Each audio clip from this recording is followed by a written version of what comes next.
రాఖీ మీ అందరికీ తెలుసు. రాఖీ అనే పదం, రాఖీ అనే పండగ ముఖ్యంగా మన ఇండియాలో చాలా ప్రాచుర్యం పొందింది. సో ఈ రాఖీకి మనం అక్కలు, చెల్లెళ్ళు, వాళ్ళ అన్నయ్యకి కానీ, వాళ్ళ తమ్ముడికి కానీ చేతికి ఒక రాఖీకి అని సంబంధించి ఒక బ్యాండ్ అనేది కడతారు. కానీ ఒకసారి ఆలోచిద్దాం. అసలు క్రైస్తవులు రాఖీ కట్టుకోవచ్చా, కట్టించుకోవచ్చా అనే దాన్ని ఆలోచిస్తే, సో అసలు రాఖీ అనే దాని యొక్క బ్యాక్ హిస్టరీ మనకు ముందు తెలియాలి. ఎందుకంటే ఏదైనా మనకు పని చేస్తున్నా అంటే ఇప్పుడు సింపుల్గా ఏదో తాడు తెచ్చి కట్టడం కాదు కదా. రాఖీ అంటే ఒక తాడు వచ్చి కడతారు. సో ఎందుకు కడుతున్నారు, దాని వెనకాల ఉన్న హిస్టరీ ఏంటి, అది ఎవరికి కట్టారు, సో దానికి గుర్తుగా ఇప్పుడు ఏం చేసుకుంటున్నాం, ఎలా చేసుకున్నాం, సో ఇవన్నీ ప్రశ్నలు మనకు తెలియాలి. సో బ్యాక్ హిస్టరీకి మనం వెళ్దాం. అసలు రాఖీ అనేది ఓన్లీ లేడీసే బాయ్స్కి ఎందుకు కట్టాలి, బాయ్స్ లేడీస్ కట్టకూడదా, లేకపోతే అక్క చెల్లి మాత్రమే తమ్ము అన్నయ్యలకి ఎందుకు కట్టాలి అనేది మనం ఆలోచిద్దాం. సో ఒకసారి మనం బ్యాక్ హిస్టరీకి వెళ్దాం. కృష్ణుడికి ఎప్పుడైతే వేలు తెగుతుందో, ఆ వేలు తెగినప్పుడు ఆయనకి బ్లడ్ వస్తుందంట. సో ఆ బ్లడ్ కట్టడం అవ్వట్లేదని, ఆ బ్లడ్ ఆగట్లేదని ద్రౌపది ఆమె చీరకున్న చెంగుని కత్తిరించి, సో ఆ ముక్కతో దారంగా తీసి, సో దాన్ని ఆయన వేలికి కట్టినప్పుడు ఆ బ్లడ్ అనేది ఆగిపోతుంది. సో అప్పుడు కృష్ణుడు ద్రౌపదికి ఒక వరం ఇస్తాడు. ఆ వరం ఏంటంటే, నీకు ఎప్పుడు ఏ సమస్య వచ్చినా, ఏ కష్టం వచ్చినా నేను నీకు తోడుగా ఉండను, ఒక అన్నలా నీకు తోడుగా ఉంటాను అని ఒక అభయం ఇచ్చినట్టు మనకి ఇండియన్ హిస్టరీలో కనబడుతుంది. సో దానికి గుర్తుగానంటే ద్రౌపది కృష్ణుడి యొక్క రక్తాన్ని కట్టడి చేయడానికి తన యొక్క చీరను చింపి, చిన్న చిన్న ముక్కను చింపి ఆ గాయాన్ని కట్టినందుకు, ఆ కృష్ణుడు ఆమెకు అభయం ఇచ్చినందుకు రాఖీని జరుపుకుంటారు. సో ఇది రాఖీ వెనుకున్న బ్యాక్ హిస్టరీ. అర్థమైందా? కానీ రాఖీ కట్టిన వాళ్ళకి చాలామందికి బ్యాక్ హిస్టరీ తెలియదు. అంతెందుకు వీడియో చూస్తున్న మీలో కూడా చాలామంది తెలియకపోయి ఉండొచ్చు. కానీ తెలుసుకోండి, రాఖీ అనేది ఒక హైందవ ఆచారంలోని ఒక భాగం.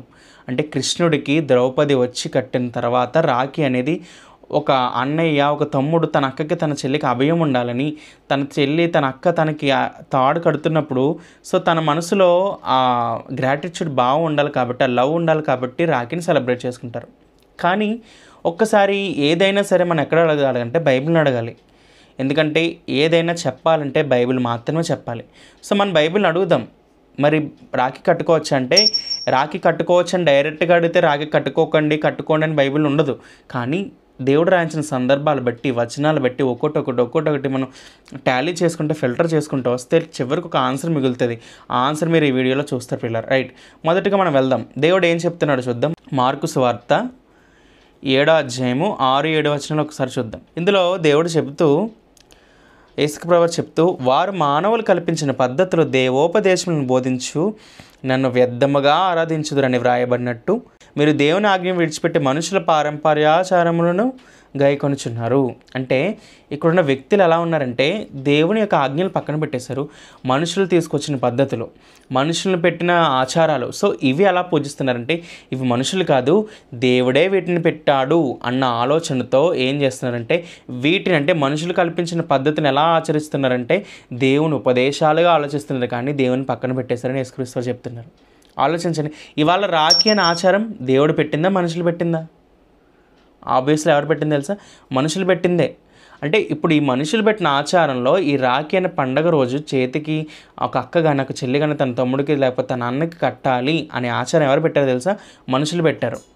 సో ఇదే ఆచారం ఇప్పుడు ఎలా పూజిస్తారంటే, దైవోపదేశం అంటే దేవుడే వచ్చి చెప్పాడు అన్నట్టు పూజిస్తున్నారు. సో ఇది ఒక రెఫరెన్స్. నెక్స్ట్ ఇంకొక రెఫరెన్స్ మనం చూద్దాం. కొలస్సీ పత్రిక 2:8.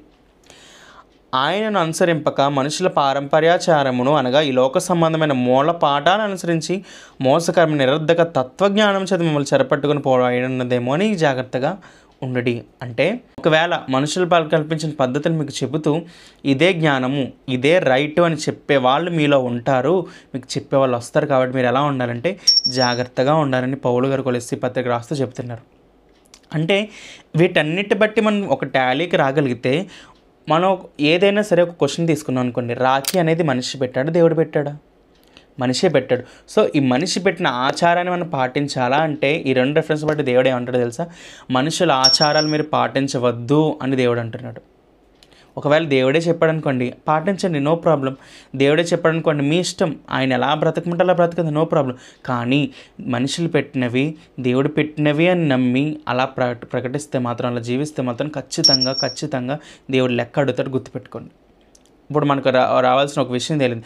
రాఖీ అనేది ఎవరు పెట్టారు? మనుషుల ఆచారం. ఈ మనుషుల ఆచారాన్ని దేవుడు పెట్టినట్టుగా దేవుని యొక్క ఆచారంగా మనం తీసుకోవచ్చు అంటే నో, తీసుకోకూడదు. ఈ 2 బేస్ల మీద మనకు కనబడుతుంది. అదేంటండి, మనం హైందవులుగా తీసుకోం.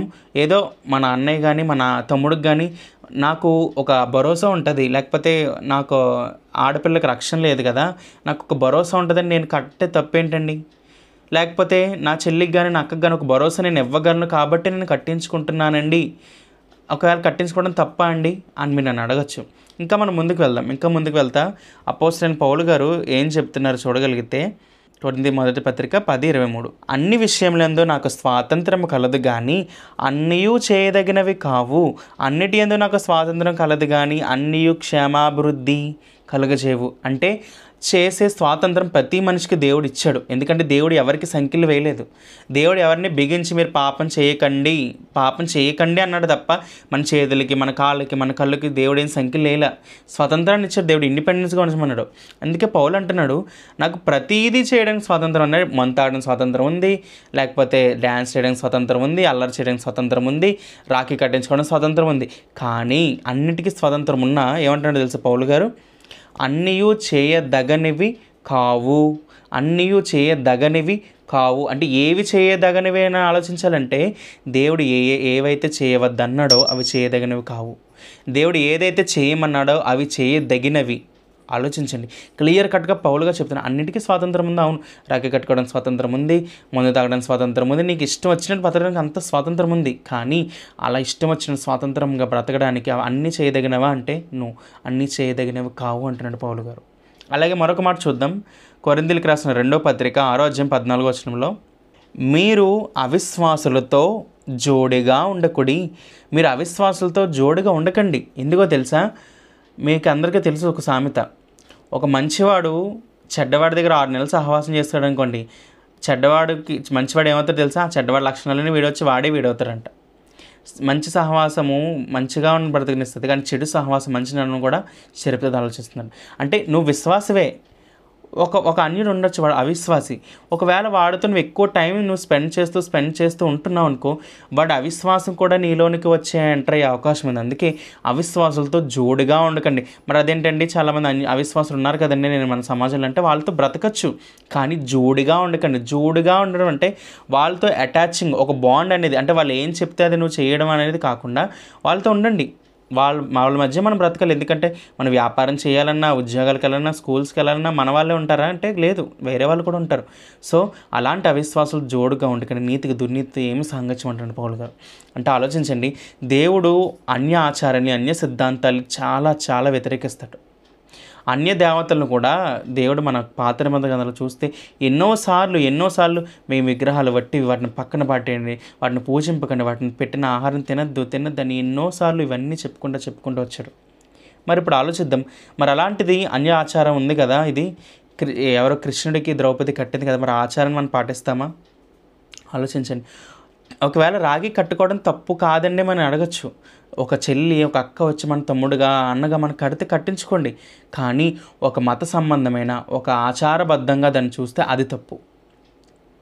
కానీ ఒక్కసారి ఆగుదాం, రాఖీ కట్టిన ప్రతివాడు తన చెల్లిని, తన అక్కని మంచిగా చూసుకుంటున్నాడా? ఎన్నో న్యూస్లు చూడండి, సొంత చెల్లిని, సొంత అక్కని చంపిన తమ్ముళ్ళు ఉన్నారు, అన్నయ్యలు ఉన్నారు.